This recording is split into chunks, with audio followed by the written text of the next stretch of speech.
Grabe, I'm speechless. Habang sinasabi ng mga netizens na tapos na ang laban, si Gazini Ganados parang nagsisimula pa lang.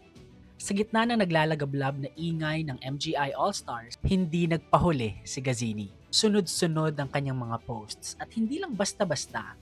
Every caption, every galaw, parang may mensahe. Parang may gustong patunayan na parang may gustong sagutin. Pang MGI All-Star nga talaga. Pero aminin na natin mga be, hindi ito yung typical na sweet at classy na updates. Ito yung posts na may edge, may tapang, at may laban kung laban. At kung babalikan natin mula sa kanyang Miss Universe 2019 journey hanggang ngayon sa MGI All-Stars, she remains unmatched. She still stands as the definition of strong, fierce, and effortlessly commanding. At kahit patingnan nyo ang comment section, madaming netizens ang nagsasabing tapos na ang laban.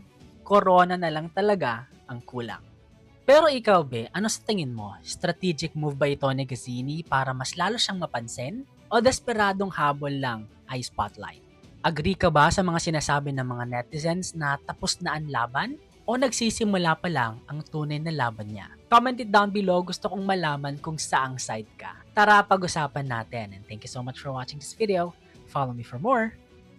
Bye!